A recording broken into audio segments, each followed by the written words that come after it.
আজ আন্তর্জাতিক রাজনীতির মঞ্চে সবচেয়ে আলোচিত নাম ইরান ও আমেরিকা।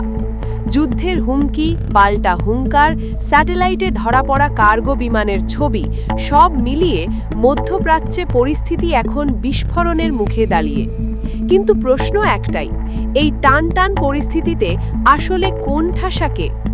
ওয়াশিংটন দীর্ঘদিন ধরেই ইরানকে চাপে রাখার চেষ্টা চালিয়ে আসছে। নিষেধাজ্ঞা, সামরিক হুমকি, কূটনৈতিক চাপ সবই ব্যবহার করা হয়েছে। কিন্তু বাস্তব চিত্র বলছে ইরান অনেক আগেই নীরবে নিজের পায়ের তলার মাটি শক্ত করে ফেলেছে। সেই প্রস্তুতির আজ আমেরিকা পেয়েছে দেরিতে, আর ততক্ষণে তেহরান প্রায় সব কিছু গুছিয়ে ফেলেছে। আজ ইরান আর একা নয়, দুটি পরমাণু শক্তিধর দেশ চীন ও রাশিয়া খোলাখুলি ইরানের পাশে দাঁড়ানোর বার্তা দিয়েছে। কূটনৈতিক সূত্রের দাবি, ইরানের সর্বোচ্চ নেতা আয়াতোল্লাহ আলী খামেনিকে সব রকম সহায়তার আশ্বাস দেওয়া হয়েছে। শুধু তাই নয়, চীন ও রাশিয়ার পাশাপাশি আরও কয়েকটি মুসলিম দেশ নীরবে ইরানকে সহযোগিতা করছে বলেও ইঙ্গিত মিলছে।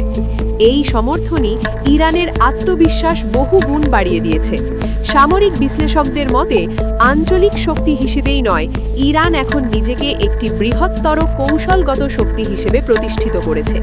আর এখানেই আমেরিকার অস্বস্তি।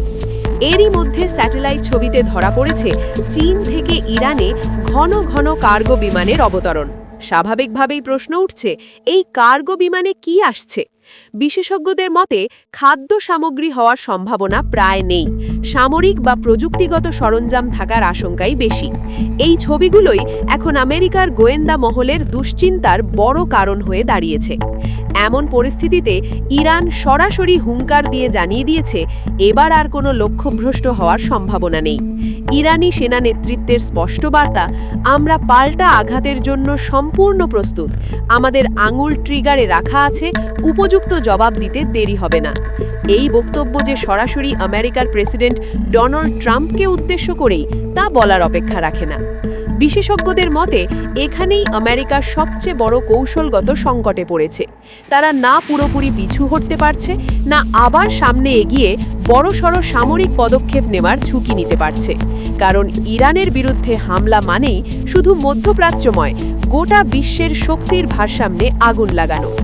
অনেক আন্তর্জাতিক বিশ্লেষকের আশঙ্কা, আমেরিকা বা ইসরায়েল যদি কোনোভাবে ইরানের ওপর ধ্বংসাত্মক হামলা চালায়, তাহলে পরিস্থিতি তৃতীয় বিশ্বযুদ্ধের দিকে গড়াতে পারে।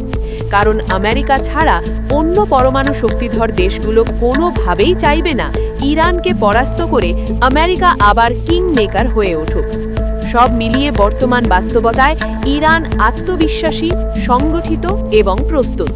অন্যদিকে আমেরিকা ক্রমশ এক কোণঠাসা অবস্থার মধ্যে ঢুকে পড়ছে।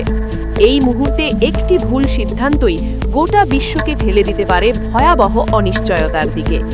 এখন দেখার, সংযম জয়ী হয় নাকি সংঘাতই নির্ধারণ করে আগামী দিনের বিশ্ব রাজনীতি।